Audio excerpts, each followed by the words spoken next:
à l'équipe de Sustainable Development Inclusive Growth, la commission on parle sans détail aujourd'hui. Cédric de Spéville, notre président de Business Mauritius. Et à ma gauche, on a Pratik Dawson, le Chief Operating Officer de Business Mauritius. Et Darren Hassani, qui est le conveyor de toutes les commissions que Business Mauritius organise. Sans plus de je voulais juste peut-être commencer par expliquer comment cette session va se faire. Vous avez un déroulé, je crois, avec vous, mais je passerai la parole à Cédric pour qu'il introduise un petit peu Business Mauritius, vous explique ce que nous faisons. J'interviendrai pour quelques minutes sur le rôle de ces commissions et comment ça nous aide dans nos activités à Business Mauritius. Et nous passerons directement la parole à Philippe Espitani-Noël, qui est le président de la commission Sustainable Development and Inclusive Growth de Business Mauritius, ainsi qu'à son équipe, et il va les présenter en temps et les questions, pour une simple raison de simplicité de pouvoir mieux encadrer tout ça, on va peut-être y garder à la fin de la présentation de Philippe pour prendre toutes les questions sur ça. Without much more ado, Cédric, je te passe la parole. Merci Kevin, je ne sais pas si le micro est nécessaire ou pas. Je le prends quand même. Ok, bienvenue à tous, c'est vraiment ravi de vous accueillir à Business Mauritius, ravi de vous offrir les codes de Business Mauritius et de vous offrir peut-être un nouveau regard sur Business Mauritius. Alors avant de rentrer dans le sujet d'aujourd'hui, j'aimerais rappeler quelques fondamentaux de Business Mauritius. Déjà, je sais que vous êtes tous au courant que Business Mauritius, c'est le résultat d'un merger entre la JEC et la MEF en octobre 2015. Aujourd'hui, Business Mauritius, c'est 9 membres partenaires, tels que l'AMM, l'MCCI, le TAM, la RIM et bien d'autres que vous connaissez. Business Mauritius, c'est plus de 1200 membres directs des entreprises, incluant plus de 400 PME. Ces 1200 membres ont environ 120 000 employés, ce qui représente quand même 25% de la population active à Maurice. Et ces 1200 membres contribuent aussi à pratiquement 50% du PIB national. Donc, je pense que c'est des chiffres quand même importants à garder en tête par rapport à la cible et à la force de Business Mauritius. Business Mauritius, c'est une équipe aussi d'environ d'une quinzaine d'employés full-time. Et ces 15 employés aussi, beaucoup de cartons s'appuient sur des experts externes lorsque c'est nécessaire. Alors, quelles sont les ambitions de Business Mauritius? Je crois qu'on a beaucoup d'ambitions, mais disons que si on avait une ambition chapeau qu'on devrait mettre en avant, c'est vraiment l'ambition de continuer à contribuer à la construction d'une économie durable pour notre pays. Économie durable. C'est quoi pour nous une économie durable?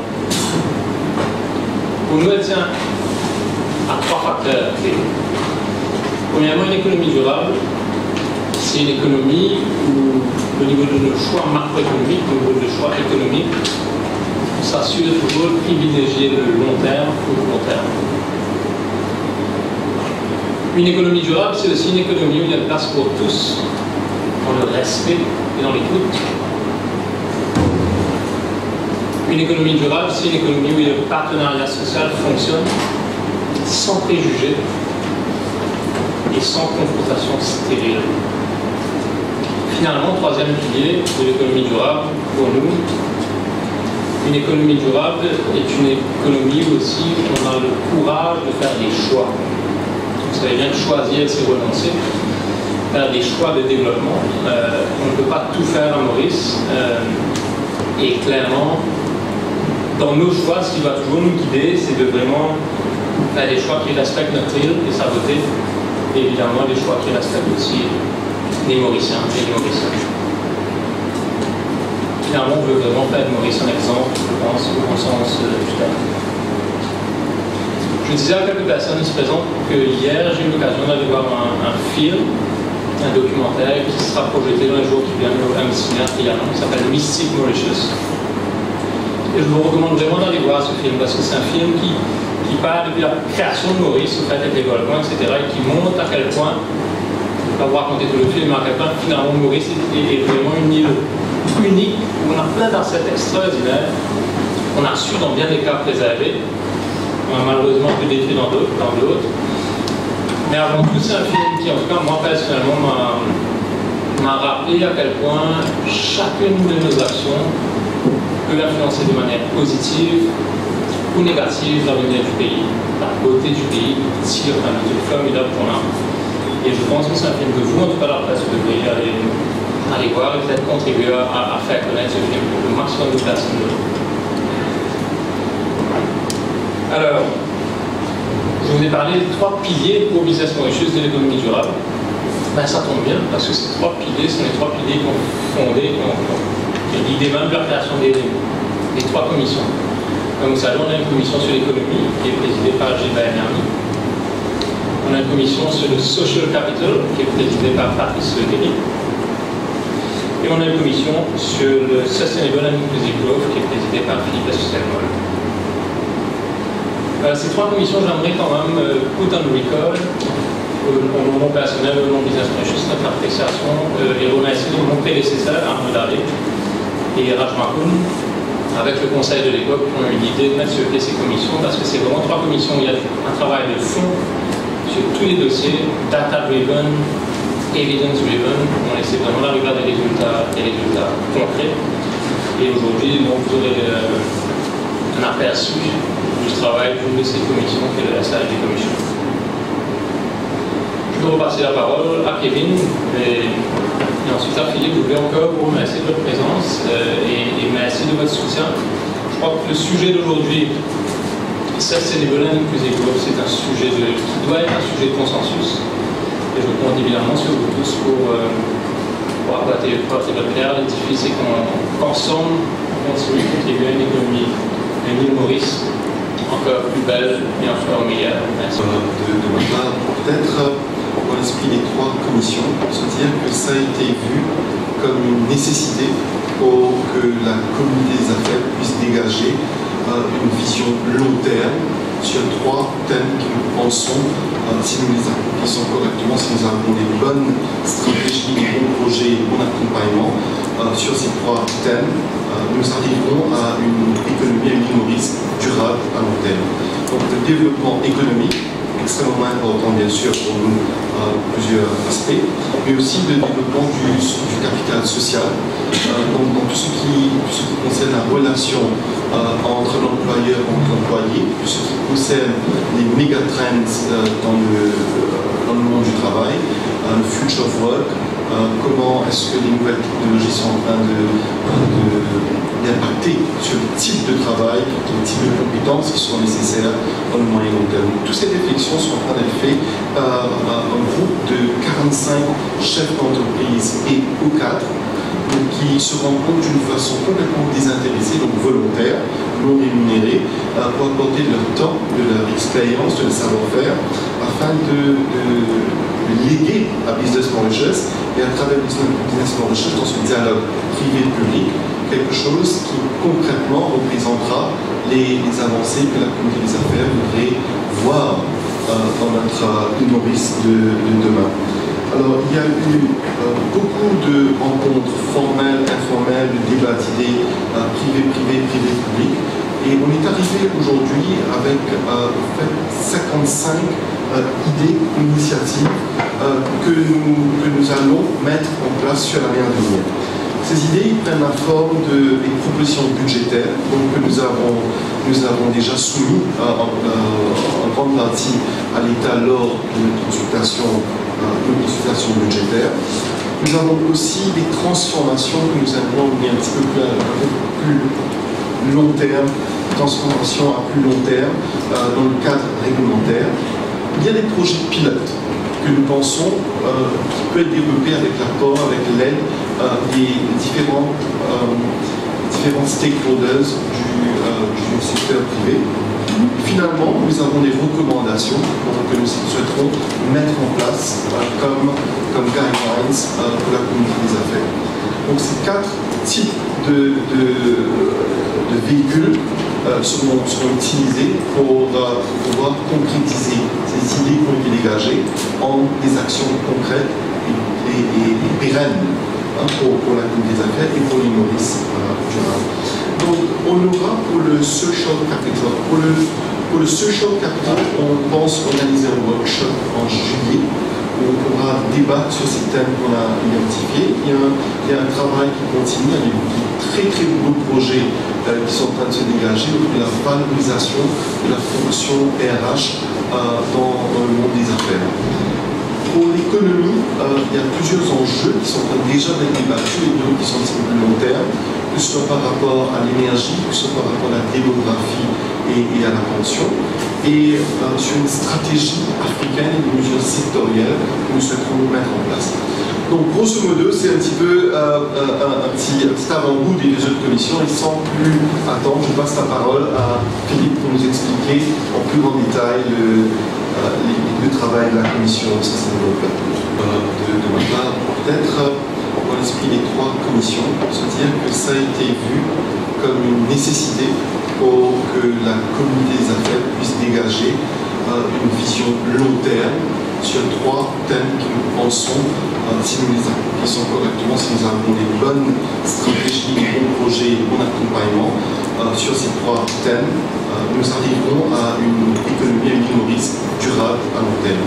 Donc le développement économique, extrêmement important bien sûr pour nous, plusieurs aspects, mais aussi le développement du capital social, dans tout ce qui concerne la relation entre l'employeur et l'employé, tout ce qui concerne les méga-trends dans le monde du travail, le future of work, comment est-ce que les nouvelles technologies sont en train d'impacter sur le type de travail, le type de compétences qui sont nécessaires dans le moyen long terme. Toutes ces réflexions sont en train d'être faites par un groupe de 45 chefs d'entreprise et ou cadres qui se rendent compte d'une façon complètement désintéressée, donc volontaire, non rémunérée, pour apporter de leur temps, de leur expérience, de leur savoir-faire, afin de léguer à Business Mauritius et à travers Business Mauritius dans ce dialogue privé-public, quelque chose qui concrètement représentera les avancées que la communauté des affaires voudrait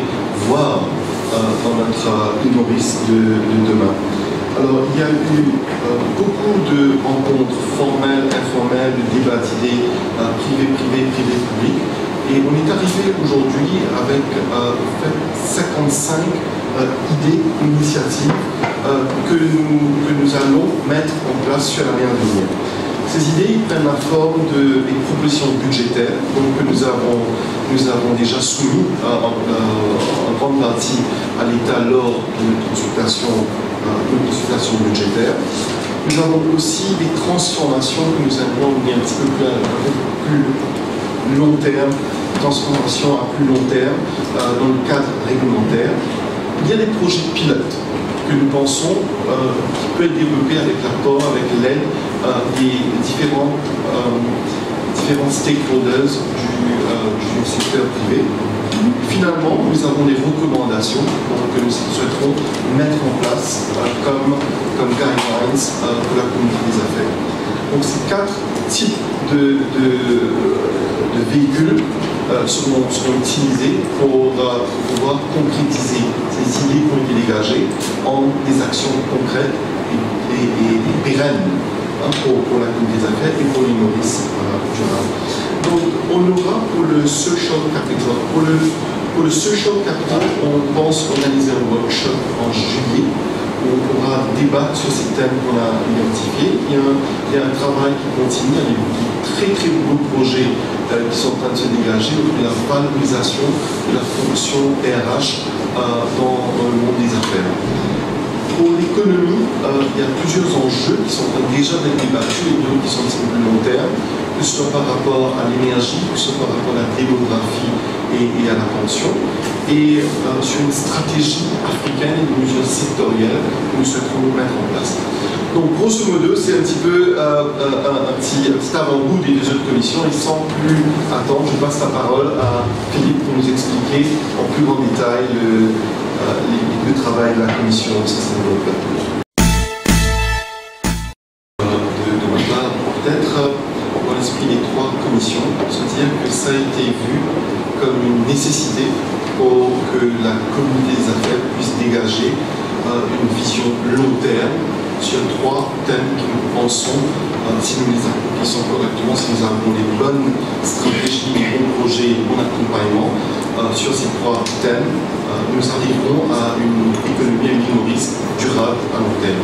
Donc le développement économique, extrêmement important bien sûr pour nous, plusieurs aspects, mais aussi le développement du capital social, dans tout ce qui concerne la relation entre l'employeur et l'employé, tout ce qui concerne les méga-trends dans le monde du travail, le future of work, comment est-ce que les nouvelles technologies sont en train d'impacter sur le type de travail, les types de compétences qui sont nécessaires dans le moyen long terme. Toutes ces réflexions sont en train d'être faites par un groupe de 45 chefs d'entreprise et ou cadres qui se rendent compte d'une façon complètement désintéressée, donc volontaire, non rémunérée, pour apporter de leur temps, de leur expérience, de leur savoir-faire, afin de léguer à Business Mauritius et à travers Business Mauritius dans ce dialogue privé-public, quelque chose qui concrètement représentera les avancées que la communauté des affaires voudrait voir dans notre humoriste de demain. Alors, il y a eu beaucoup de rencontres formelles, informelles, de débats d'idées privé-privé, privé-public.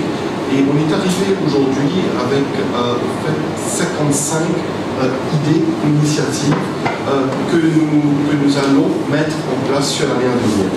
Ces idées prennent la forme des propositions budgétaires que nous avons déjà soumis en grande partie à l'État lors d'une consultation budgétaire.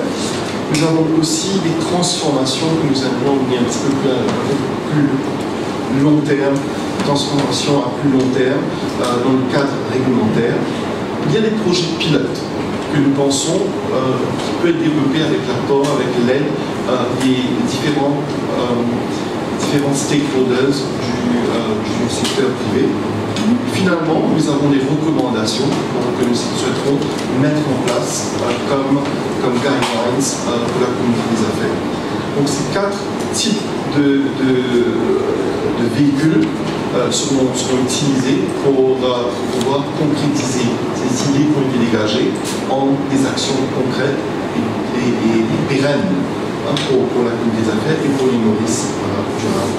Donc on aura pour le social capital, pour le social capital, on pense organiser un workshop en juillet où on pourra débattre sur ces thèmes qu'on a identifiés. Il y a un travail qui continue, il y a des très très beaux projets qui sont en train de se dégager autour de la valorisation de la fonction RH dans le monde des affaires.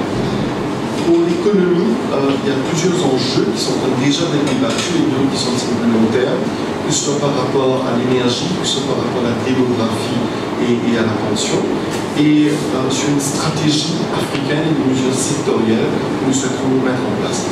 Donc, grosso modo, c'est un petit peu un petit avant-goût des 2 autres commissions, et sans plus attendre, je passe la parole à Philippe pour nous expliquer en plus grand détail le travail de la commission de Sustainable Development. Texte d'abord de notre travail, partager l'équipe avec qui nous travaillons et les sujets de focus et prendre du temps sur 4 sujets prioritaires chez lesquels nous voulons travailler de manière immédiate. Alors au niveau du comité développement durable inclusif du pays, nous pensons que Business Mauritius et ses membres peuvent vraiment aider le pays à surmonter les fléaux environnementaux et sociétaux qui nous incombent. La décision de lancer l'initiative du CSA, vous vous rappelez, est dans le contexte d'un cadre émergent sous le ministre des Finances d'alors en 2009, a démarré un processus qui a encouragé les entreprises privées à vraiment contribuer vers tout ce qui peut soulager la misère et offrir une branche de salut aux plus démunis de la société et réduire l'écart entre ceux qui en ont plus et ceux qui en ont moins.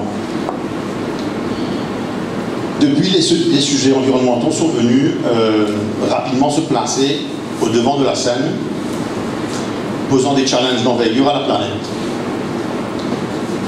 Et nous serons rapidement d'accord que le constat pour l'île Maurice au niveau environnemental est alarmant. Selon un rapport de World Risk Report de 2007, nous sommes classés au 13e rang des nations les plus vulnérables face au changement climatique qui affecte notre planète. C'est quand même quelque chose de significatif. Selon certaines mesures qui ont été effectuées par les organismes réputés dans l'océan Indien, les dégâts annuels concernant les îles de l'océan Indien s'élèvent à plusieurs centaines de millions de dollars. Donc on est déjà dans une situation où ce qui se passe au niveau du réchauffement climatique vient nous perturber de manière importante. Et ce qu'on voit, c'est qu'avec ces fléaux, et l'appauvrissement de nos îles, qui sont faits de plein fouet, ce sont les couches les plus vulnérables qui prennent du temps à se relever et qui souffrent davantage par rapport à ces problèmes. Toujours par rapport au constat, nous notons qu'il y a déjà 633 millions de roupies qui sont collectées par l'État par an sur des sujets qui touchent à la protection de l'environnement et au désir de s'occuper de ces fléaux qui concernent l'environnement. Il y a une taxe de 0,85% du chiffre d'affaires qui représente 333 millions de collectes par an. 2 roupies par bouteille sur les PET et les bouteilles plastiques, représentant encore 230 millions de roupies par an. Un Environment Protection Fee sur tout ce qui est mobile, batterie, pneus, concassage de pierre, représentant encore 70 millions par an. Ça fait 633 millions de roupies collectées dans le contexte du combat contre les fléaux qui touchent l'environnement et qui se fondent tous les ans dans le budget de l'État sans être redirigés vers des sujets qui nous concernent et là où l'environnement en a vraiment besoin. Nous souhaitons, avec l'appui de nos membres, offrir des réponses aux problèmes environnementaux et sociétaux à l'échelle de notre île. Donc, si vous voulez, c'est un petit peu le contexte. Et nous travaillons au niveau de la commission depuis un peu moins d'1 an. Les sujets, comme vous pouvez penser, sont vastes. Il y a beaucoup de choses à couvrir. Nous avons une équipe qui est constituée d'une 40aine de volontaires, regroupés sur 6 thèmes prioritaires et majeurs que nous avons retenus à ce stade. Ça ne veut pas dire qu'on ne pourra pas, au fil du temps, revoir ces priorités, en ajouter d'autres, éliminer quelques-unes en fonction des progrès. Mais nous avons décidé, avec l'équipe présente autour de moi, de nous consacrer d'abord, en premier lieu, sur le traitement et la gestion des déchets. Vivian Serret, à ma droite, s'occupe de mener ces réflexions avec une équipe de volontaires. Le deuxième étant l'énergie renouvelable et l'émission de CO2, avec Sid Sharma comme président. Il n'est pas là aujourd'hui. Et on s'efforcera de répondre à toutes questions en équipe des sujets que vous auriez. Le développement économique inclusif, en gros, le thème du CSA traditionnel, qui est mené par Harold Mayer. Aujourd'hui, il y a Myriam Griffiths, à ma gauche, qui le remplacera et essaiera de répondre le mieux à vos questions et écouter vos suggestions.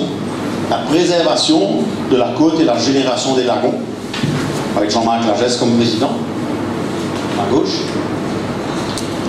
Le développement durable des villes et de la communauté, avec Tony, encore une fois à ma gauche. Et l'agriculture intelligente, présidée par Jacqueline Sauzier, à ma droite. Donc voilà, si vous voulez, les 6 thèmes les plus importants que nous avons pour nous, pour arriver à surmonter ces grands sujets. Il nous faut travailler en triangulaire. Il faut travailler d'une part avec l'État, la communauté des affaires et le grand public en général. C'est essentiel d'obtenir une adhésion, une cohésion pour arriver à avoir des réponses qui sont à la hauteur des difficultés auxquelles nous avons à faire face et que nous avons identifiées. Il est vrai que lorsqu'on parle du développement durable et inclusif, on a tendance assez rapidement, assez facilement à lever les yeux puisque ce sont des sujets qui se mettent en place et qui se déroulent au fil du temps. On voit venir malheureusement un peu tardivement dans le monde et à l'île Maurice, on prend conscience qu'on est déjà en train d'affecter certaines choses, mais de manière assez tardive. Toutefois, en levant uniquement les yeux vers le long terme, ça ne nous permet pas nécessairement d'agir tout de suite. Et une des difficultés, c'est de trouver des formules pour s'attaquer au plus pressé. Donc, dans la troisième partie de mon intervention, je vais vous donner un petit peu la liste de quelques projets qui, nous pensons, font partie des enjeux les plus pressés sur lesquels nous voulons travailler et pour lesquels nous avons déjà des propositions. Il nous faut des résultats, d'où l'idée d'être pragmatique et de faire que la communauté des affaires travaille vraiment avec ses membres, ses 1200 membres, représentant, je crois, 120 000 personnes et employés, qui nous permettent vraiment, potentiellement, d'avoir un impact assez rapide si nous réussissons à avoir l'adhésion des membres sur les sujets que nous avons identifiés. Le comité est arrivé après un an avec près de 30 idées que nous souhaitons explorer, que nous pensons valables d'explorer. 27, je crois, ont été retenues à ce stade. Et aujourd'hui, nous allons passer sur 4 grands sujets. Le premier sujet étant la création d'une économie circulaire pour le traitement des déchets, solides et liquides. Le deuxième étant la réduction de consommation d'énergie et d'émissions de CO2 par les véhicules et par les entreprises. Le troisième étant l'évolution du cadre CSA. Et le quatrième, la préservation des côtes et la génération des lagons. Sur chacun de ces 4 topics, je vais quand même brosser un petit tableau du contexte et vous donner quelques idées d'initiatives que nous voulons mettre en place avec nos membres. Alors, sur le traitement des déchets solides et liquides, alors que nous annonçons l'ambition au niveau national de passer d'un middle income à un high income country, je pense qu'aucun Mauricien vraiment n'est capable d'être insensible à l'extrême saleté que nous vivons dans beaucoup d'endroits où nous vivons, que ce soit les villes et d'autres lieux du pays. L'indiscipline ambiante par rapport à la population, le manque de structure pour la collecte, les challenges sur le tri des ordures, le tri sélectif et éventuellement en bout de chaîne le traitement. Notre développement et notre succès à long terme sur la partie durable passe par de nouveaux comportements. Et en ce moment, les comportements ont tendance à faire que nous consommons davantage et que nous produisons davantage de déchets. Il faut à tout prix trouver de nouvelles solutions afin d'endiguer la production d'ordures que nous connaissons. Il semble y avoir urgence, je pense que ça fait l'unanimité. Alors nous proposons donc de mettre en place le plus rapidement possible les éléments d'une économie circulaire qui permet à des circuits économiques de se mettre en place et d'inclure la notion du recyclage, du traitement des déchets comme étant une activité économique à part entière. Je vous parlais des 633 millions de taxes PSU. Nous souhaitons qu'une partie de cet argent, voire à terme la totalité de ces fonds, soit redirigée de manière spécifique et pratique vers la création de ces filières, les filières les plus critiques. Nous sommes prêts à discuter de ces éléments-là au fil du temps, afin de trouver des solutions, tout en acceptant que ça ne peut pas se créer nécessairement overnight. Alors, pour y arriver et créer ces chaînes de valeur, nous avons 3 grandes initiatives que nous proposons. La mise en place d'un budget additionnel au niveau national afin d'augmenter de manière significative la présence et l'installation des poubelles dans les villes, les plages et d'autres lieux qui resteraient identifiés.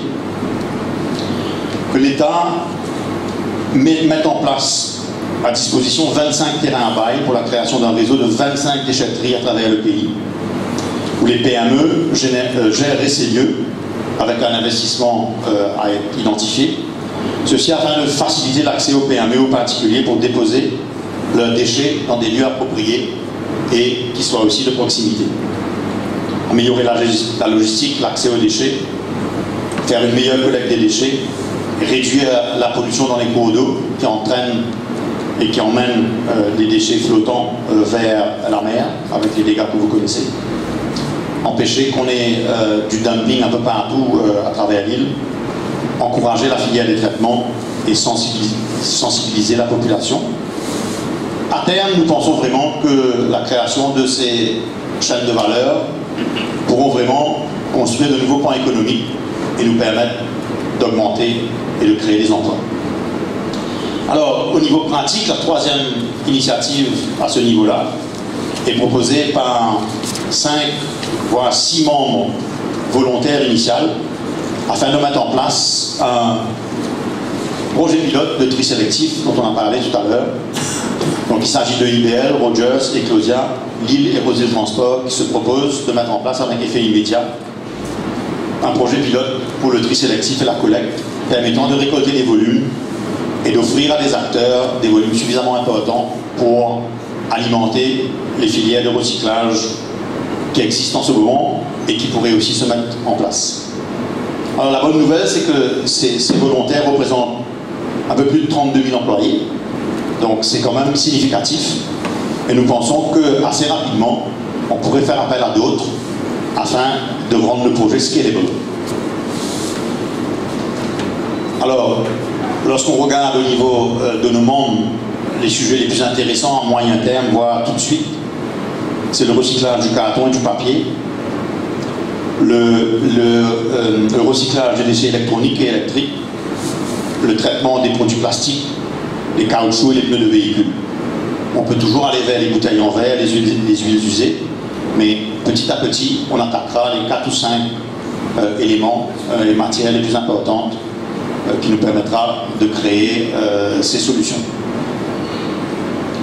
Alors le deuxième sujet est l'énergie renouvelable et l'émission du CO2.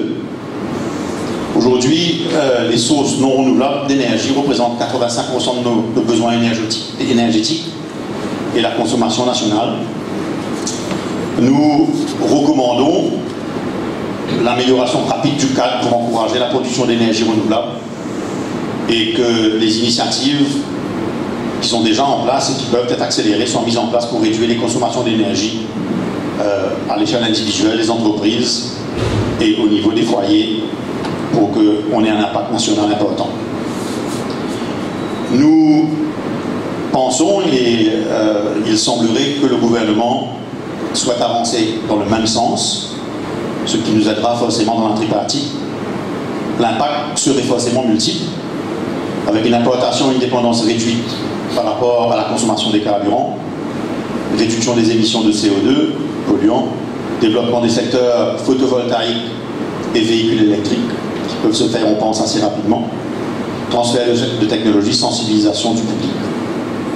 Alors le transport terrestre, selon nos mesures, contribue à 37% de la consommation d'énergie et à 25% de l'émission de CO2. L'importation de l'essence et du diesel pour alimenter le secteur nous coûte plus de 8 milliards par an. Nous avons à peine 50 véhicules électriques sur nos routes. Chaque voiture électrique qui serait introduite nous permet d'économiser un peu plus de 25 000 roupies d'importation d'essence par an. Si nous arrivions à créer un cadre et un circuit fermé avec plus de 5 000 véhicules, ce serait plus de 130 millions de roupies d'économie par an. Ce n'est pas négligeable. Et je pense que c'est le genre d'initiative que nous devrions essayer de mettre en place afin vraiment d'avoir des résultats probants là-dessus. C'est pas trop difficile selon nous. Alors pour arriver à ce que ces propositions prennent une tournure pragmatique, il nous faut avoir un environnement qui soit suffisamment favorable pour l'achat de véhicules électriques, qui puisse permettre le chargement solaire dans des points multiples à travers le pays.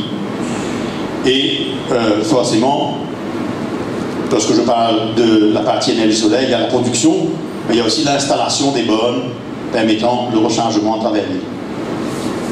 Donc c'est une mesure forte parce que le secteur du transport est un des secteurs et un élément les plus polluants où on peut faire la différence assez rapidement. Il y a pas mal de choses qui ont déjà bien évolué qui nous permettraient d'aller assez rapidement avec le concours de tout un chacun. Ensuite, nous avons la continuité du programme national d'efficacité énergétique, où il y a Business Mauritius qui a porté un effort important, où le programme national d'efficacité énergétique a pour objectif d'accompagner les entreprises mauriciennes vers l'efficacité énergétique et pour favoriser la création d'un écosystème qui soit plus respectueux de l'environnement. Dans ce registre, il y a 89 audits qui ont été déjà entrepris. Et ces audits auprès de nos membres indiquent qu'il serait possible de réduire avec certains ajustements, certains efforts, certains investissements dans les bonnes solutions, de réduire les consommations des opérateurs économiques par environ 30%. Donc, c'est pas négligeable, ça représente des montants phénoménaux. Ces audits ont été confiés à l'Agence française de développement et à l'Union européenne qui nous ont soutenus. Et nous sommes maintenant en train de chercher des solutions clés afin de mettre en place des financements additionnels pour faire que les investissements soient entrepris pour aller vers cette réduction de consommation. Troisième élément étant le développement économique et inclusif, donc le CSR traditionnel. Le combat contre la pauvreté et l'inclusion sociale par rapport aux plus démunis et les plus faibles est clairement un enjeu d'envergure auquel on est attaché. L'engagement du monde des affaires relatif au CSA a pris une tournure croissante ces 10 dernières années. Nous avons clairement bougé vers la notion d'une philanthropie avec des interventions relativement micro, allons dire, entre deux personnes et avec des petits groupes de personnes pour aller vers des véritables structures afin d'accompagner dans la durée des sujets qui ont été identifiés et qui méritent du soutien, là où la communauté à large, gouvernement, communauté des affaires, n'ont pas réussi au fil du temps à endiguer ces problèmes de pauvreté. Donc nous pensons que ces structures ont bien évolué, nous pensons que nous avons de bons résultats et qu'il est impératif de maintenir et de s'assurer que les moyens sont maintenus au niveau de la communauté des affaires pour continuer sur le long terme. Ces choses-là ne se résolvent pas à court terme, ce sont des initiatives qui doivent être maintenues dans la durée afin d'améliorer les conditions de vie, afin d'améliorer l'inclusion à travers des initiatives d'intégration et d'autonomie. Pour vous donner un exemple sur l'envergure des contributions, pour la seule année 2017, nous avons fait un effort de retenir 8 des fondations les plus actives au niveau national, notamment Business Mauritius, Terra, ENL, Rogers Foundation, MCB Forward, Ciel Nouveau Regard, Alteo, la Fondation Solidarité. Ces 8 fondations, à elles seules en 2017, ont contribué 123 millions de roupies vers ces initiatives de soutien par rapport au CSR et aux plus démunis. Nous sommes convaincus que ces initiatives ont soulagé plusieurs. Il est évident que toute la communauté mauricienne en bénéficie, mais forcément, le gros de ces moyens a été vers des causes bien identifiées et nous sommes convaincus que ces moyens ont été bien gérés pour donner un résultat maximum. La communauté des affaires souhaite continuer ses efforts afin de continuer à soutenir et à alléger les causes sous-jacentes de la misère et de la difficulté que certains de nos concitoyens vivent tous les jours. Avec la vision de faire de Maurice un exemple mondial de collaboration à travers la société pour assurer la croissance inclusive, la communauté des affaires serait donc plus que disposée et capable de continuer à jouer pleinement son rôle dans la lutte contre la pauvreté. Ce qui m'emmène au quatrième item auquel je souhaite apporter votre attention, c'est la préservation des côtes et la régénération des lagons. Nous voyons que nous sommes proches d'un point de non-retour au niveau de la condition de nos lagons. 75% de nos récifs coralliens sont endommagés. La plupart des 75% sont presque morts. La bonne nouvelle, c'est que nous voyons maintenant au niveau international la possibilité de régénérer des lagons. Il y a beaucoup de techniques qui existent et qui permettent vraiment une régénération, même si nous sommes arrivés bien loin. Il n'est pas trop tard et il faut un sursaut de réponse à la hauteur des enjeux de notre pays. À continuer à ce rythme, plusieurs de nos plages continueront d'être affectées et dans 25-30 ans, on n'est pas sûr de pouvoir léguer à ceux qui arrivent après nous ce que nous avons nous-mêmes reçu. Donc le travail doit être fait pour nous aider à permettre au lagon de se régénérer et à travers cette régénération de protéger l'environnement côtier. Les actions à mener, nous pensons, sont urgentes. Nous pouvons assez facilement nous complaire dans le statu quo en pensant que c'est tellement difficile, ça semble tellement insurmontable, qu'au final, à prendre des risques, d'ajuster nos pratiques ou nos façons, ce serait peut-être potentiellement endommager davantage l'état des choses. Chez Business Mauritius, nous pensons que le statu quo est l'endroit le plus dangereux et qu'il nous faut vraiment à tout prix repenser nos manières d'agir et nous assurer que les causes de dégradation qui sont aujourd'hui connues soient adressées de manière structurée afin de changer notre comportement et le résultat sur l'état des lieux. Alors, c'est un sujet quand même complexe. Le travail est compliqué puisque au niveau national, il y a pas moins de 14 autorités différentes qui sont concernées par des enjeux du lagon, par des enjeux de travail sur nos plages, des enjeux de la vie des plaisanciers sur le lagon et sur nos plages. Donc, c'est pas évident pour les plaisanciers comme pour les opérateurs de s'attaquer à ce problème-là tout seul.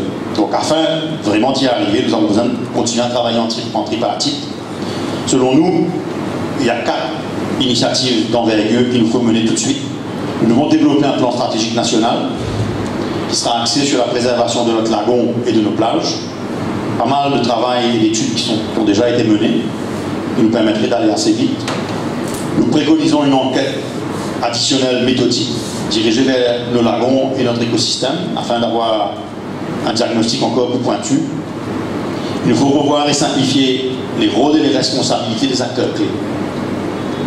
Il y a pas mal d'acteurs en place, mais c'est pas évident de comprendre qui prend la responsabilité de quoi. Il est important de mettre de l'ordre là-dedans afin de pouvoir agir de manière plus responsable et mettre en œuvre les régulations liées aux lagons et aux plages. La 4e et dernière notion, c'est la mise en œuvre d'un groupe de travail public-privé afin de revoir le cadre légal et les procédures pour effectuer les travaux de préservation des lagons et des plages.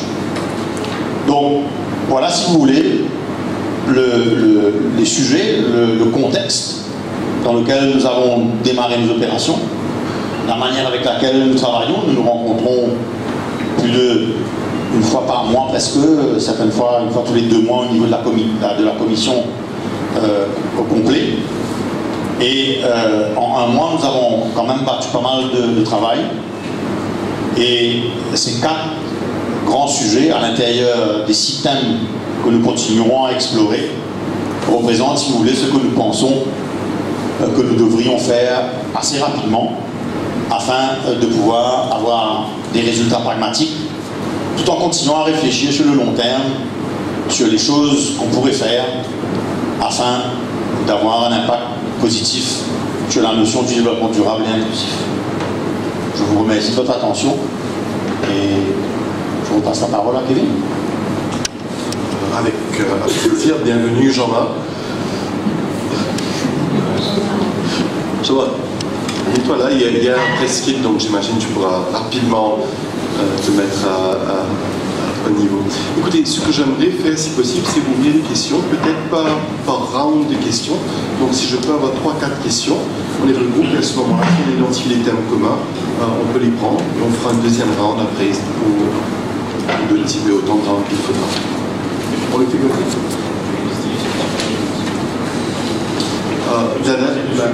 Daniel nous fait remarquer que dans le press kit, il y a une liste des initiatives donc qui vous permettra d'avoir le détail sur toutes les initiatives qui sont envisagées et donc pour la commission. Et donc Philippe vient de faire mention.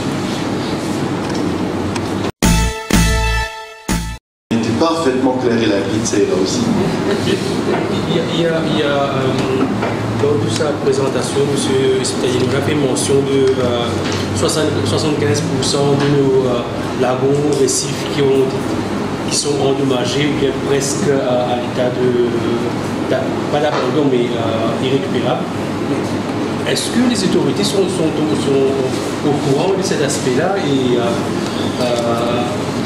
à quelle vitesse doit-on agir pour empêcher qu'on arrive à un point de non-retour.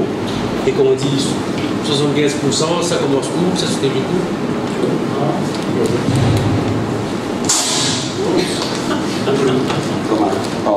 Comme un sagesse. Écoutez, cette question, d'abord, je crois qu'il faut préciser que d'abord, nous, on sait que les autorités sont compétentes, donc ils sont au courant des choses qui se passent. Il faut savoir, c'est évident.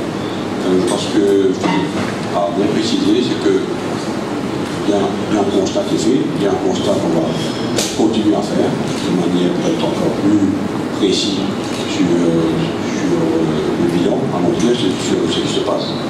Et le plus important à retenir, c'est qu'on sait qu'il existe aujourd'hui des méthodes, des techniques qui permettent, qui ont fait la preuve, et qu'on peut régénérer les récifs et certainement voilà. Donc ça c'est, je crois là, si j'avais répondu à votre question. Ce que je voulais savoir, c'est quel est le niveau, nous avons atteint quel niveau d'allée 1, 2, 3, c'est bien de savoir parce que on dit quand même 75%. Je crois que c'est difficile, 75% déjà, ça dépend si on dit sur le cyclone, oui, on dirait qu'on est dans la ligne rouge. C'est pas pour Maurice, ça c'est vraiment l'Australie qui a des problèmes de certainement. Alors on parle de Maurice, nous, parce que c'est notre sujet, mais je pense que oui, c'est un problème qui concerne la planète en général et les océans. En plus, avec le réchauffement climatique, ça n'aide pas aussi la vie des gros. Voilà. Mais est-ce que c'est causé par les activités nautiques, ça veut dire kitesurf, surf, tout, ou bien c'est une dégradation un peu naturelle? Je pense qu'il y a deux grandes notions. Vous entendez là? Il y a deux grandes notions. Il y a la notion de ce qui se passe à l'échelle de la planète. Malheureusement, à ce niveau-là, on n'est pas les plus gros pollueurs au niveau de la planète. On est quand même relativement petits pollueurs à ce niveau-là. Il n'y a pas des masses que nous pouvons faire, si ce n'est que d'alerter au niveau mondial le fait que les petits États insulaires comme nous sont extrêmement vulnérables par rapport à ce qui se passe dans le monde entier. On a vu qu'on est 13e parmi les plus vulnérables. Il y a des pays beaucoup plus grands que nous, beaucoup plus pollueurs que nous, qui sont moins concernés que nous parce qu'ils ne sont pas au même rang de vulnérabilité. Donc il y a des sujets au niveau international où il faut savoir faire entendre notre voix par rapport à l'impact sur nos vies en tant que Kilois. Ensuite, il y a des choses plus micro qui sont plus proches de nous. Et nous savons que nous avons des pratiques aujourd'hui au niveau des plaisanciers, au niveau de plusieurs communautés qui vivent des lagons différemment. Peut-être il y a la partie de la pêche, la partie du tourisme, la partie des plaisanciers au niveau local, et que nos comportements dans le lagon ne sont pas exemplaires. Nous avons aujourd'hui pas mal de sujets par rapport à la manière avec laquelle nous respectons le corail, qui est une matière vivante, qui vraiment cause préjudice à ce qui nous reste. Donc, je pense que si on ne peut pas faire autant par rapport à ces facteurs externes qui sont si vastes et dont nous sommes largement récipients et petits contributeurs, ce n'est pas une raison pour ne pas mettre tous les moyens en place afin de protéger ce qui nous reste et essayer de régénérer ce qui est capable d'être régénéré. Nous avons quelques lagons à l'île Maurice qui sont encore extrêmement bien protégés, qui sont porteurs de l'espoir, où toutes les différentes espèces de coraux, de coquillages et de poissons sont encore bien en place. Nous courons le danger à vivre le statu quo, de mettre en péril avec nos actions à nous, de manière plus micro, la survie de ces éléments tellement précieux par rapport à nos vies individuelles et le plaisir de ces vies, mais aussi par rapport aux impacts économiques potentiels sur toute une industrie, notamment l'industrie du tourisme. Donc il n'y a pas que à blâmer la planète, il y a aussi à prendre nos responsabilités. Je pense qu'au niveau national, nous avons aujourd'hui la confiance au niveau du gouvernement et la mesure qui indique que ce diagnostic est le bon. On peut toujours l'approfondir, l'améliorer. Ce qui est plus compliqué, certaines fois, c'est d'avoir le courage de tenter de nouvelles choses, parce qu'on est arrivé à un degré où il faut tenter de nouvelles choses.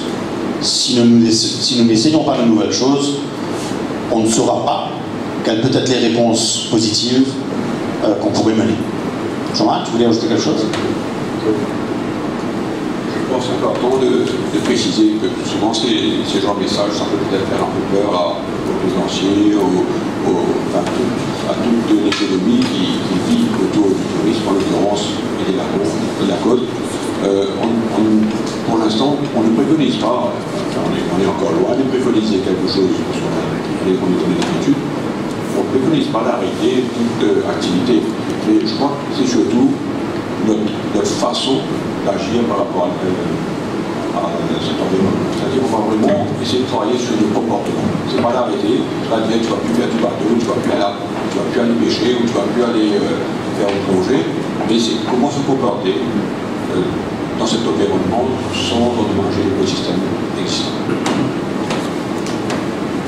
Je sais que le comité national qui s'appelle ICZL qui travaille sur ces sujets et qui réfléchit à toutes ces difficultés par rapport aux zones côtières et à l'intégration des zones côtières avec les lagons et voir comment faire au mieux par rapport à ce challenge. Je sais que le sujet est polémique actuellement, la construction d'hôtels sur les plages. Je ne vais pas prendre un cas qui fait l'actualité, mais ça aussi, est-ce que vous avez regardé si ça a eu un impact, le fait que les hôtels 5 étoiles, 4 étoiles soient carrément presque pieds dans l'eau, a eu un impact sur le corail?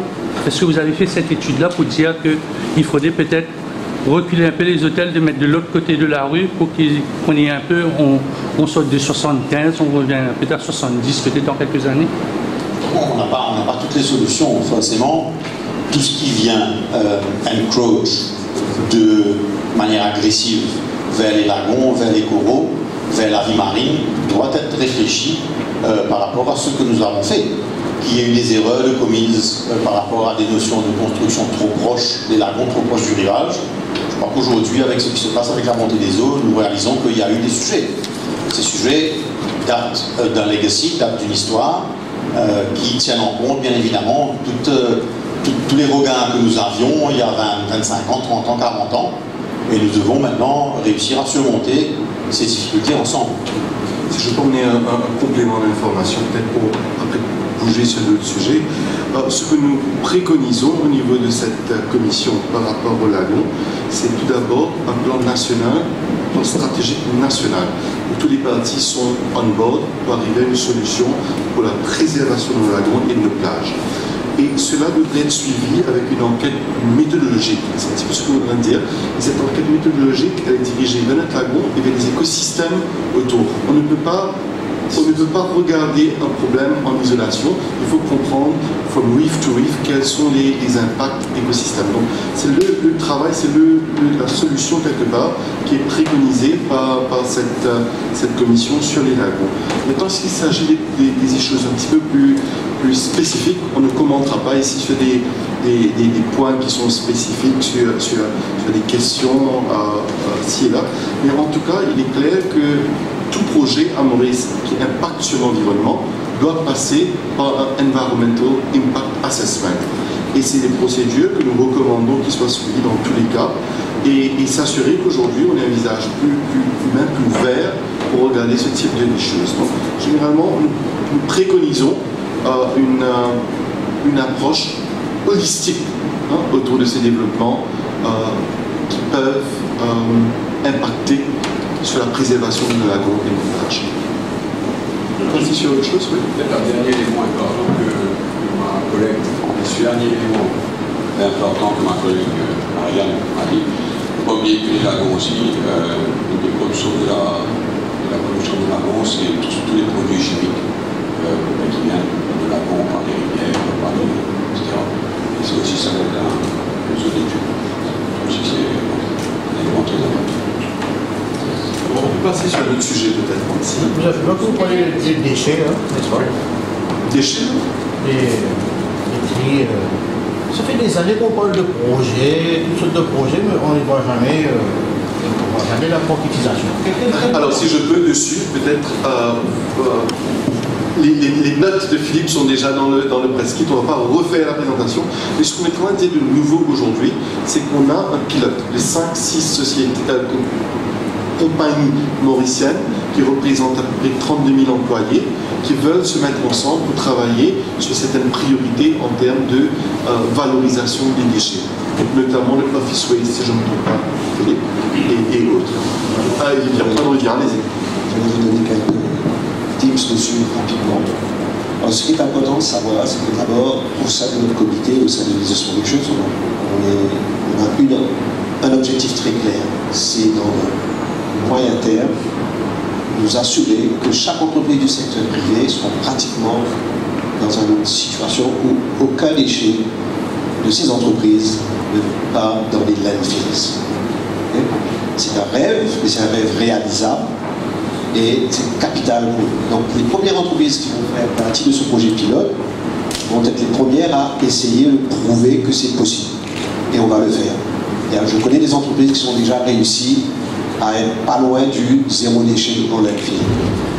Le challenge qu'on aura, c'est que pour pouvoir activer ça, il faudra faire un tri des déchets, savoir les classifier et savoir après trouver des filières de recyclage. Alors il faut comprendre que le déchet, ce qu'on appelle déchet, pour beaucoup ça a une connotation négative. Or le déchet a une valeur commerciale. Et notre but, c'est de redonner au déchet la valeur commerciale qui va nous permettre par la suite de créer sa propre filière de recyclage et de revalorisation commerciale.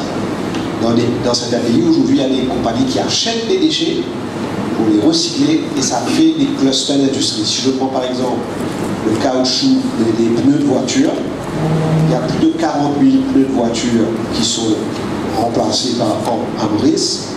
C'est énorme, ça représente un gros tonnage.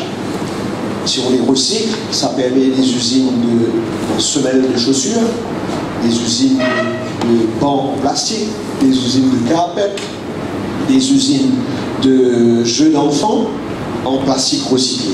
Notre but, c'est d'arriver à prouver ça. Donc, nous allons commencer, comme on l'a dit, par les 6 grosses compagnies qui représentent déjà 32 000 personnes, c'est énorme. Mais nous allons toucher plus large, parce que certaines de ces compagnies vont aussi ouvrir leur benne, leur tri, à tout leur personnel. Parce que si je mets ces 32 000 employés qui sont au courant, qui peuvent venir avec leurs déchets de chez eux, triés pour être mis dans ces bennes, ça va faire encore double effet. Et on ira plus loin. Et le but, c'est qu'après, chacun de nos employés soit lui aussi un avocat du tri et du recyclage des déchets dans l'île. Notre but, c'est vraiment d'essayer de clean Mauritius. Donc voilà un petit peu, bref, ce qu'on veut faire. Vous avez une question, n'est-ce pas? Deux questions qui me viennent à l'esprit. D'une, c'est on a beaucoup de recherches qui sont faites au Nancy, aux recherches de l'Institut, etc., au Cellular Institute, l'UOM. Mais toutes ces recherches-là, finalement, on nous pose la question, est-ce que les étudiants qui sont diplômés, est-ce que les personnes qui sont dedans arrivent à concrétiser, à aller sauter le pas, à devenir des entrepreneurs pour la concrétisation de leurs idées, de leur travail. On va trouver de partenariats à l'extérieur.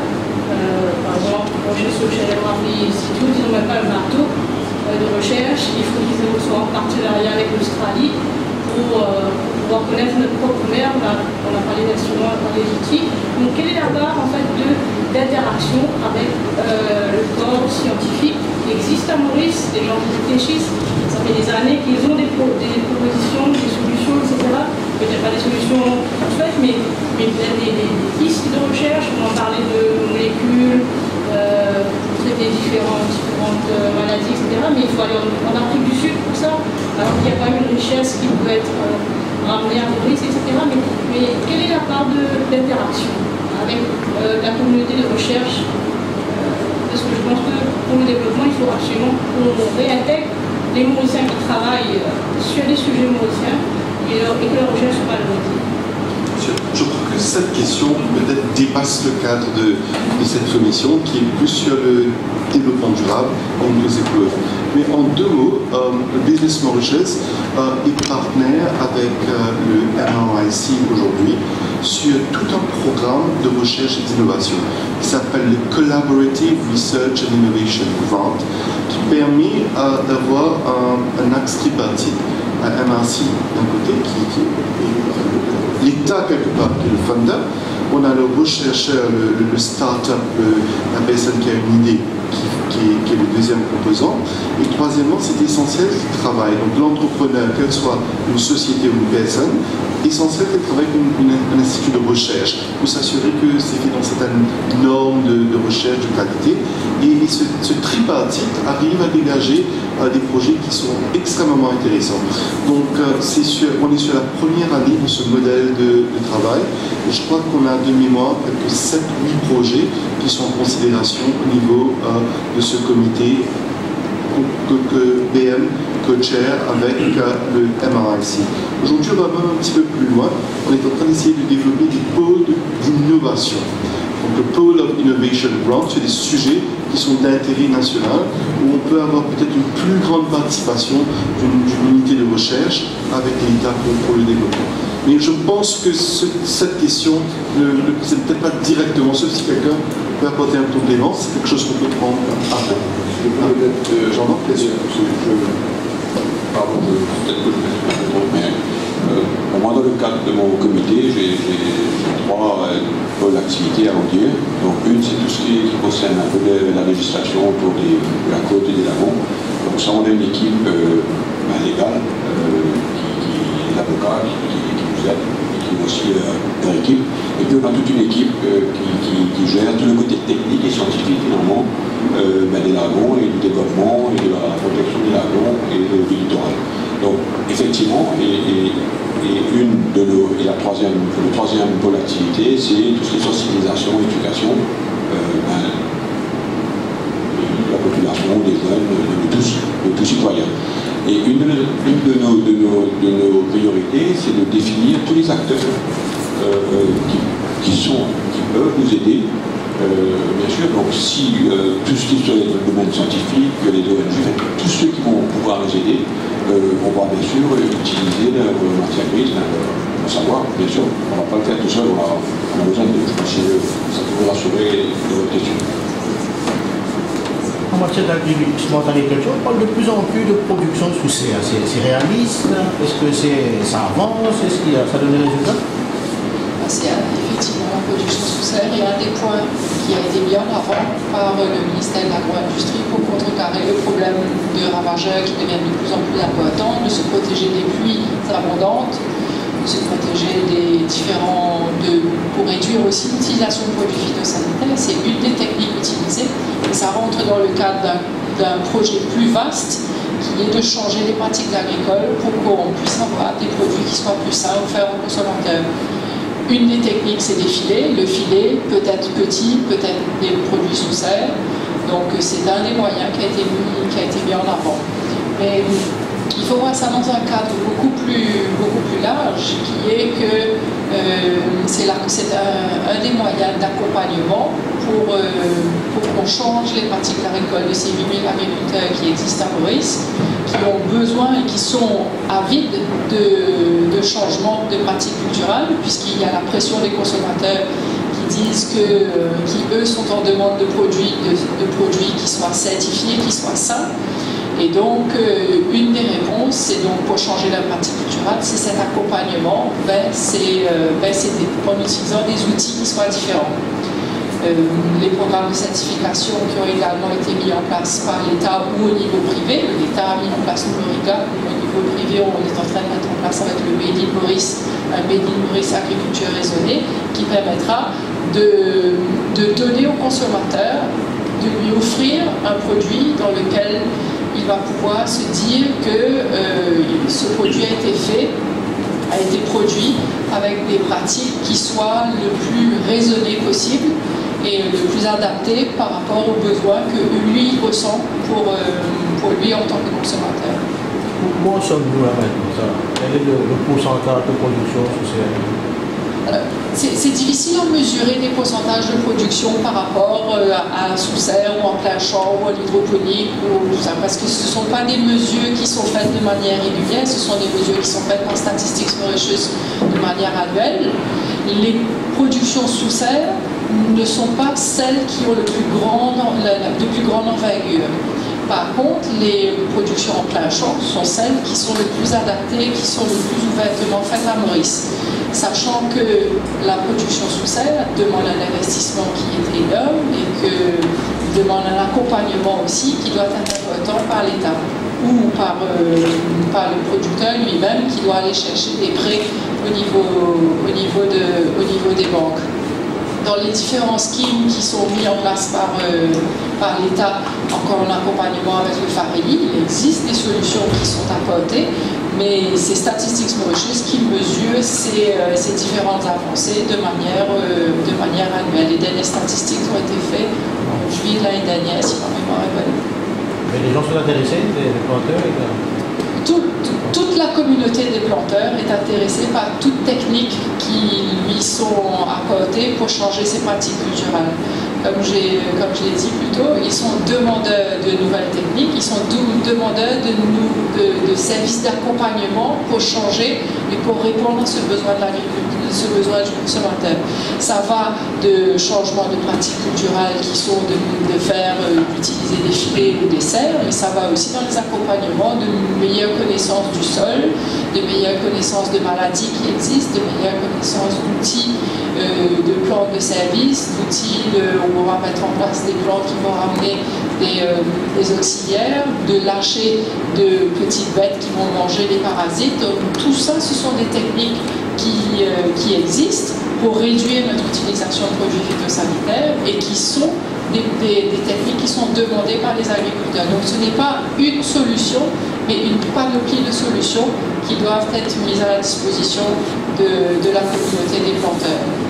Sachant que tout changement de pratique culturelle va demander du temps, ce n'est pas du jour au lendemain qu'on va y arriver, mais ce sera petit à petit qu'à travers, en mettant en place des projets pilotes avec des partenaires, qu'on va réussir à démontrer que changer, ça demande un certain courage, prise de risque, mais que le résultat final n'est que positif pour le producteur lui-même, mais pour le consommateur par la suite. Lors de la présentation et lors des questions-réponses, il y a des questions de changement et du changement de comportement.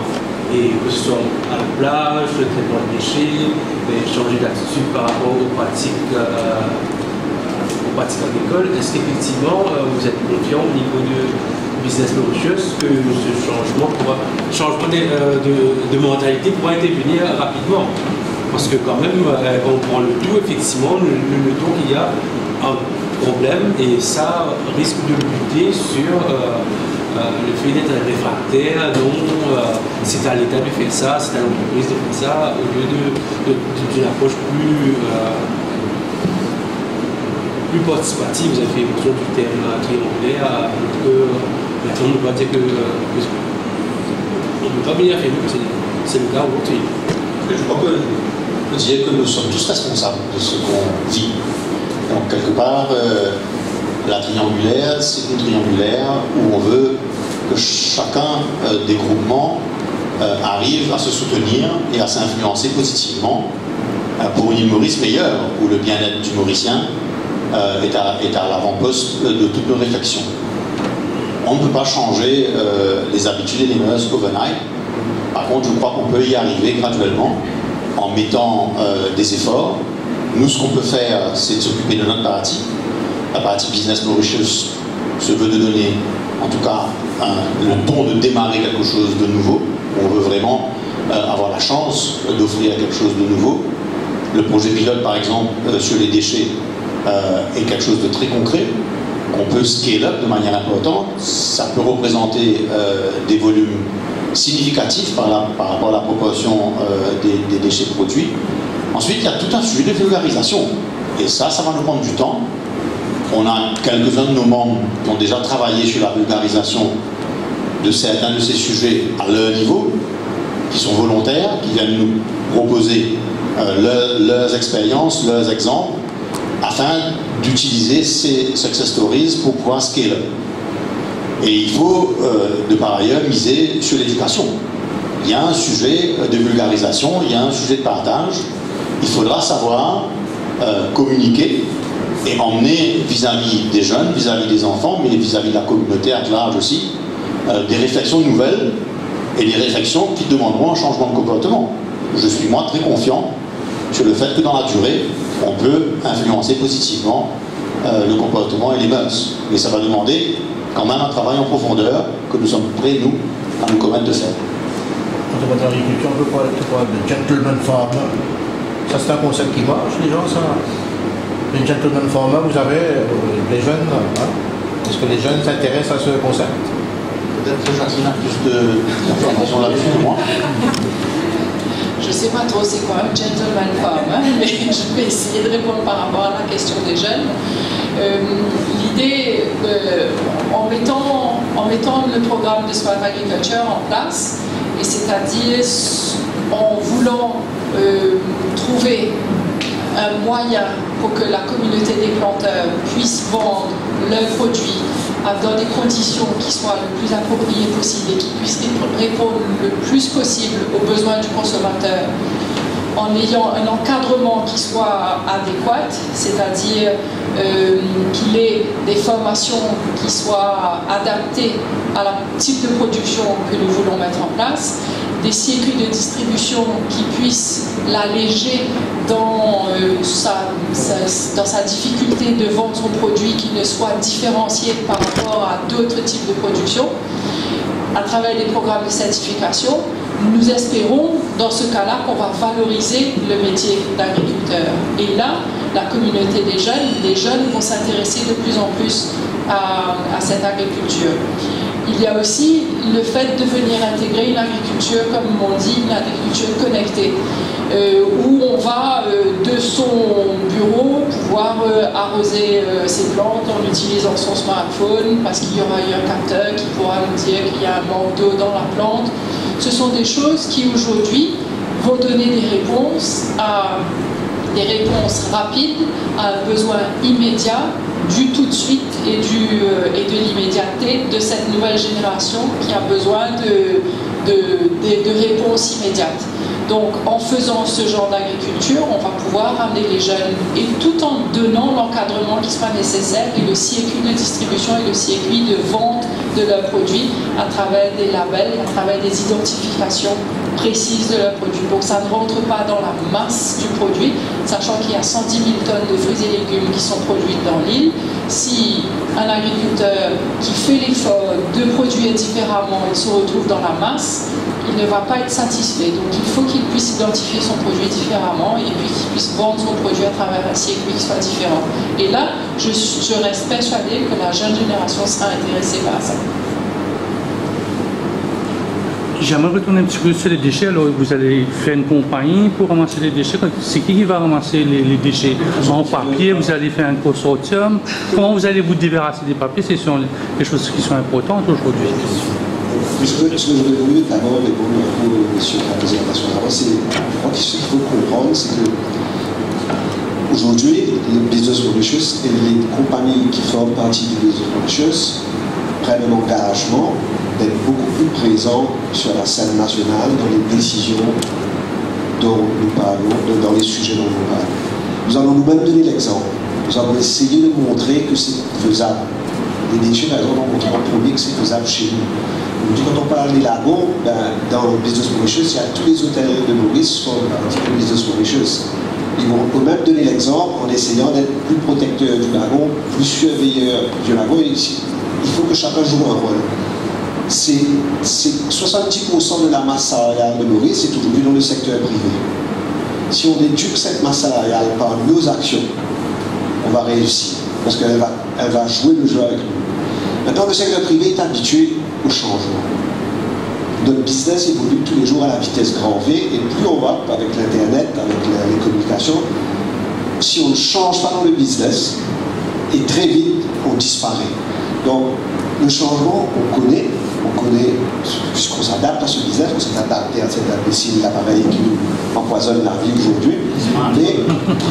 Mais aujourd'hui, on s'adapte, et je crois que le but, c'est de changer encore en s'adaptant et en emmenant tous nos collègues avec nous pour un meilleur Maurice, meilleur. Donc ça, c'est la première réponse. Et pour revenir à votre question, c'est vrai, il y a des contraintes. Hier, je disais à quelqu'un que je vais peut-être aller déposer les pneus devant l'Assemblée générale, l'Assemblée nationale, pour qu'ils comprennent le problème des pneus, quand j'aurai 40 000 pneus. C'était en joke naturellement, mais pour vous faire comprendre qu'il faut qu'on sache combien de papier il y a, combien de tonnage de papier, et nous sommes en train de faire les chiffres par entreprise, pour qu'on sache quel est le besoin de mettre en place une usine de recyclage de papier. Il faut qu'on sache combien d'huile usée Maurice produit pour mettre en place une usine de recyclage d'huile usée. Donc si on ne commence pas quelque part, on n'arrivera nulle part. Nous, on va commencer et au fur et à mesure, on va venir avec le secteur privé comme public, avec les SME. Peut-être qu'il y aura des nouveaux business, on va peut-être approcher des gens pour dire mais faites une usine de recyclage de pneumatique, on vous donne le pneu, on vous vend le pneu. Il y a un business model à faire. Pour être aussi, pour apporter un peu dehors sur le travail là, je pense qu'il y a déjà des entreprises qui recyclent le plastique et qui font eux-mêmes, je crois personnellement, des efforts dans certaines villes, dans certains villages, d'avoir des points de collecte, voilà. Et ils le font donc déjà, et je sais que ces compagnies ont beaucoup de difficultés à pouvoir survivre, parce qu'effectivement, il y a un manque de conscientisation et de particuliers qui viennent déposer leur beauté en plastique. Voilà. Oui, je pense aussi qu'on ne pourra pas avoir des réponses à chaque chose. La communauté des affaires est une communauté pragmatique qui se veut dans l'entrepreneuriat, et forcément on a besoin de cette tripartite positive pour y arriver. Toutefois, je crois que sur chacun des sujets, nous avons des exemples, nous avons des bonnes volontés, nous avons un certain leadership. Je prends un exemple, par exemple, sur la partie des lagons, qui est un sujet difficile, on commençait par ça tout à l'heure, avec vraiment une situation alarmante par rapport à l'état des choses, mais on a quelques lagons qui sont encore extrêmement bien protégés. Je prends par exemple le lagon de Bellon, qui est encore dans un très bon état, avec une vie marine extrêmement riche, qui n'a pas beaucoup souffert du développement économique du pays. Nous avons été de l'avant pour proposer que l'ensemble du lagon soit déclaré comme étant un motor-free lagoon. Donc, il nous reste aujourd'hui l'adhésion que d'un seul partenaire vraiment concerné pour faire qu'on puisse décréter ce lagon motor-free lagoon. C'est un changement dramatique, drastique, important. On a l'habitude de vendre l'île Maurice avec la vie nautique comme étant primordiale, le ski nautique comme étant primordial, mais on peut aussi positionner l'île Maurice comme étant capable d'offrir des unique selling points différents, et dans ce cas de figure, se dire que dans ce lieu-là, dans ce lagon, justement, on ne sera pas pollué par les moteurs qui passent et qui font du bruit et qui dérangent tout le monde, parce qu'il y a 10%, 12% des clients qui font du ski nautique et qui font du ski nautique le long des plages.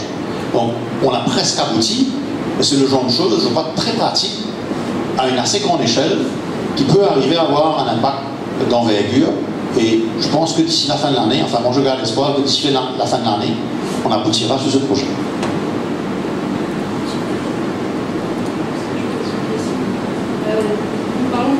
On parle d'économie circulaire, ce qui est finalement très saine sur le plan du produit, du début jusqu'à la fin, qui sont aussi pour générer de la richesse ensuite.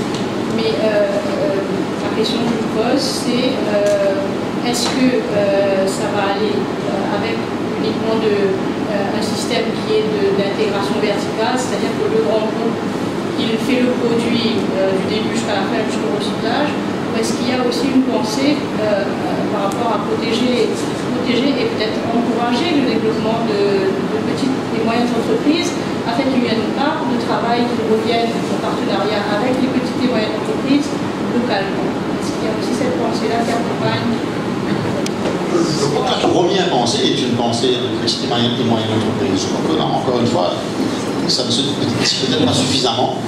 mais il y a pas mal d'initiatives déjà menées qui ont permis à certaines entreprises de petite taille, de moyenne taille d'exister. Je prends encore un exemple, hein, c'est un que je connais, il y en a sûrement d'autres qui sont connus. Le tri sélectif dans la région du Sud-Ouest, par rapport à tous les hôtels, nous avons un tri qui vraiment va jusqu'au bout du bout. Et dans ce tri, une des choses qu'on arrive à sortir, c'est toutes les bouteilles de verre.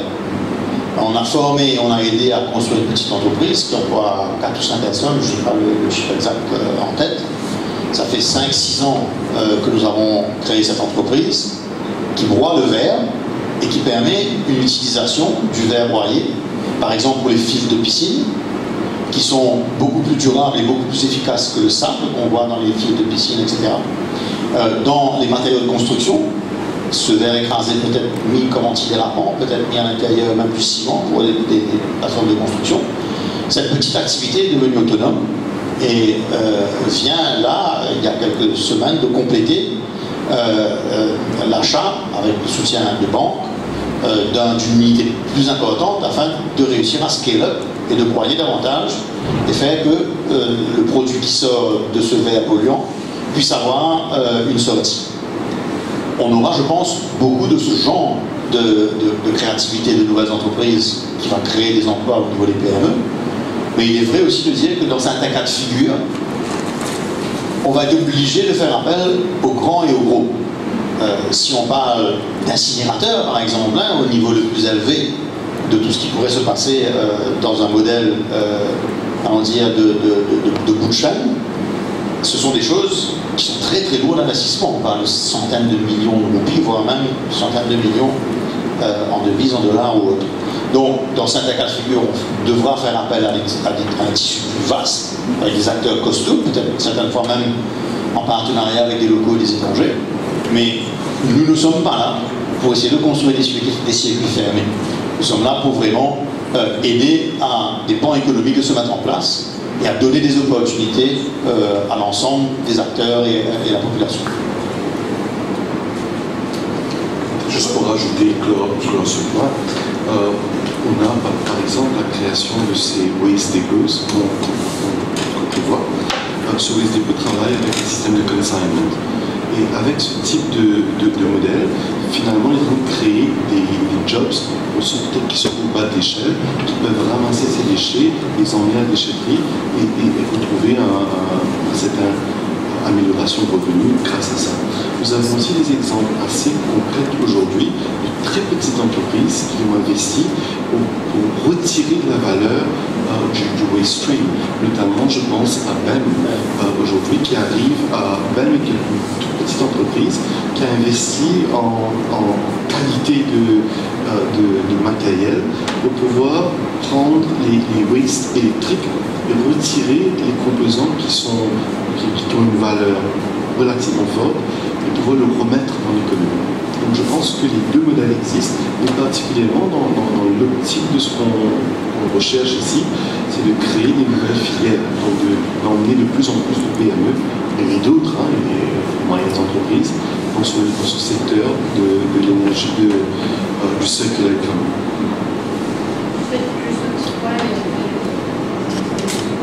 On parle de l'industrie océanique, etc., qui a plus de bateaux de croisière, etc., pour venir à Maurice. Mais en même temps, j'entends le discours que Madagascar, Seychelles, etc., refusent que les bateaux de croisière déposent leurs déchets, etc. Et Maurice accepte que les déchets, etc., soient livrés, soient déposés à Maurice. Mais il n'y a pas une réflexion, ça va avoir chiffreuse, il me semble, mais il n'y a pas une vraie industrie de recyclage derrière. Si on développe l'économie, il faut aussi que tout ce qui est développé et aussi La roue, c'est un dossier que je connais pas. Un sujet que je Oui, enfin, je pense qu'on peut dire avec un peu de modestie qu'on n'a pas approfondi tous les sujets. Beaucoup de ces sujets de recherche, par exemple, auxquels vous faisiez référence, sont des sujets sur lesquels le privé doit savoir s'appuyer. Et pour émettre des opinions, pour avoir des bilans pointus, il est important d'accéder et de construire des passerelles de dialogue afin de bien comprendre ce à quoi on fait face. Mais honnêtement, le comité ne s'est pas du tout penché sur ce sujet. J'imagine qu'il y a une notion de politique nationale à avoir. Alors, par contre, il y a des sujets un peu parallèles qui nous guettent de temps en temps pour pouvoir faire du recyclage dans certaines matières. Il faut vraiment de gros volumes. Or, aucun des pays de l'océan Indien, aucune des îles n'a suffisamment de volume pour pouvoir construire une structure de traitement pour un déchet spécifique. Donc, nous avons déjà commencé à évoquer et à comprendre comment est-ce qu'on pourrait faire que dans un pays, on crée une structure qui puisse traiter un type de déchet. La Réunion, je crois, j'ai cru comprendre, avec plusieurs îles, un sujet assez bien avancé sur le traitement du caoutchouc, par exemple. Ben, pourquoi ne pas réussir à avoir un accord bilatéral? Bon, ça dépend un peu de certains accords plus vastes au niveau international, etc. Au fait qu'on puisse demander à la Réunion de traiter la partie des caoutchoucs. Peut-être que demain, un autre type de déchets, y compris ceux qui circulent chez les bateaux, pourrait être bénéfique à la création d'une vraie chaîne qui permet de recycler avec les volumes nécessaires. Donc je pense que tout ça est à réfléchir. On a commencé à penser un petit peu à ces sujets, mais celui très spécifique dont vous faites mention n'est pas encore arrivé sur nos pupitres. La même situation se pose avec tout ce qui est déchets alimentaires qui viennent des avions aussi. Qu'est-ce qu'on en fait? Il y a une grosse part qui part à marchipose qui est enfouie. En fait, il n'y a pas de filière qui doit être développée pour le bien-être du pays. Le sujet de ces métiers internationaux, c'est que forcément, nous aussi on pollue. Quand nos avions atterrissent ailleurs, ben, nous aussi on contribue à des déchets sur la partie réception du sujet, et ces déchets sont intégrés dans le pays qui nous reçoit. Donc, il y a des notions, je crois, là on rentre dans un degré de complexité qui dépasse un petit peu le cadre de notre capacité d'influence à ce stade. Est-ce que d'ici 1 an, 18 mois, on arrivera à réfléchir à ça, à contribuer? On l'espère. Mais n'oublions pas aussi qu'on essaie de rester pragmatique. Nos membres sont quand même mobilisés sur les problématiques du travail, d'entrepreneuriat, de développement. Et il y a des sujets qui appartiennent à l'État, il y a des sujets qui appartiennent à notre communauté. On peut contribuer sur presque tout, mais on n'y arrivera pas. Nous avons surtout sur les sujets pointus de recherche et d'envergure de considération nationale comme ça. Pas évident pour nous d'y accéder ici. Quel est l'état actuel du CSA? J'ai beaucoup entendu de critiques sur la politique gouvernementale en matière de CSA ces dernières années. Quelle est la position à ce stade? Le Business Mauritius l'a déjà dit. Nous pensons que sur la dynamique du CSA, comme dans toute situation qui demande du temps, a besoin de prédictabilité. Il faut de la consistance, il faut de la prédictabilité. Ça nous a pris du temps à certains de nos membres de vraiment s'organiser, se structurer pour faire la différence. Les causes que nous soutenons, nous pensons, sont bonnes, et nous pensons que les changements récurrents que nous avons eus dans la structure du régime et le cadre dans lequel nous devons opérer n'aident pas à une pérennité et à une visibilité. Nous notons qu'avec la création du NCSA, que dans un premier temps en tout cas, le soutien aux ONG que nous offrons avec nos structures que nous avons mis en place semble être aussi, en tout cas partiellement soutenu par la NCSA. Il n'y a pas vraiment de nouvelles choses qui semblent être créées pour le moment. Et nous pensons qu'aujourd'hui nous avons atteint une vitesse de croisière et que c'est souhaitable que nous conservons nos 50% de contribution et que les 50% restants fassent partie aussi de sujets agréés entre l'État et la communauté des affaires afin d'avoir une continuité d'action. Quand je regarde un petit peu vers où va l'argent, forcément nous voyons que la pauvreté, des notions d'accès à l'eau potable, à l'électricité, les assainissements d'eau, l'hébergement sont en première catégorie de nos interventions. Les seconds sujets, c'est les sujets de santé, de soutien émotionnel, de psychologie, reliés à l'éducation, à la pédagogie. Voilà les deux premiers sujets phares vers où va l'argent. Ensuite, on a le logement social, et vient derrière les handicaps, les handicapés, le besoin d'employabilité et des sujets, allons dire, qui ont trait à l'environnement de manière assez vaste. Il me semble que, en parlant des grandes catégories comme ça, que nous avons réussi au fil du temps à construire des structures là où le pays, la société, de manière forte, acceptée, ne pas être capable de donner des réponses par rapport aux plus défavorisés, que nos efforts et nos actions ont vraiment aidé à soulager. C'est peut-être encore difficile pour certains, il y a encore plein de choses à surmonter, mais bon, ça prend du temps pour subvenir à ces difficultés, à rendre les gens autonomes. Et nous souhaiterions, nous, que le cadre précédent soit quelque part, en tout cas, retenu en réflexion sur l'évolution de ce qu'on est appelé à vivre maintenant. Vous seriez pour d'autres versions du projet Love Bridge? Nous pensons que le projet Love Bridge a donné de bons résultats et qu'il y a beaucoup de bonnes leçons à retirer de ces projets et que c'est intéressant effectivement d'explorer ce modèle et de voir dans quelle mesure il est scalable.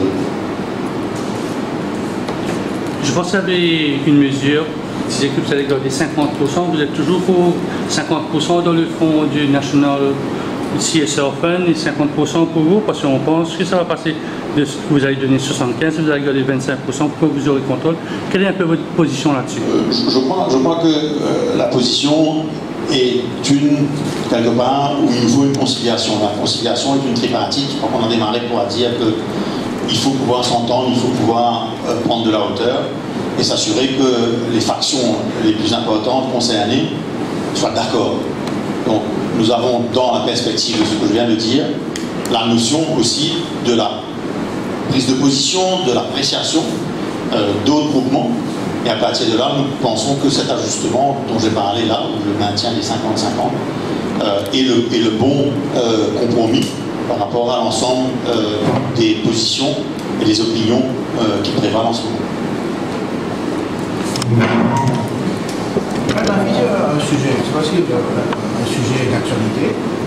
On parle beaucoup des zones humides, des constructions autour des zones humides. Qu'est-ce que vous pensez de ça? Et en même temps, peut-être après cette question-là, je pense qu'il va falloir peut-être clore, sauf s'il y a une question extrêmement pertinente. Que ce soit des constructions zones humides ou non zones humides, je crois qu'il ne faut pas être spécifique. On est en train de dire que n'importe quelle construction dans ce pays doit se faire d'après les normes environnementales, qu'il y a un processus de IAE et que ce processus doit être respecté à la lettre, que nous avons donc des formules établies pour tout développement. Tout comme on en a parlé pour peut-être les lagons, tout ce développement qui se fait au niveau à Maurice doit être aussi mis dans un cadre plus large, d'un côté de l'IAE et de l'autre côté comment un développement à Maurice peut être un développement durable. Dans toute la largeur du terme de durabilité, développement durable. Et si des projets s'inscrivent dans ces mesures de développement durable, de respect des permis, respect des normes et respect du social, je pense que on est, nous, en tant que business Mauritius, preneurs, on soutient des projets qui peuvent répondre à tous ces besoins. Aujourd'hui, un développement dans le pays, là, je pense que le président a bien dit en entrée, quand nous parlons de la vision de l'île Maurice, nous parlons celle d'un développement qui doit être durable à long terme. Je pense qu'on restera sur cette position-là. Écoutez, merci beaucoup d'être là aujourd'hui. Peut-être, alors on vous invitera à prendre un petit réfléchissement juste dans la salle à côté. Peut-être si on a l'occasion, on peut partager quelques autres questions là, mais il y a des gens, je sais, qui ont d'autres priorités, qui ont pu être là avec nous aujourd'hui, et vous, et le membre de la commission Sustainable Development, et le président, qui lui aussi, je sais, a beaucoup d'engagement, et toute l'équipe. Merci beaucoup d'avoir été là aujourd'hui. Merci pour votre intérêt.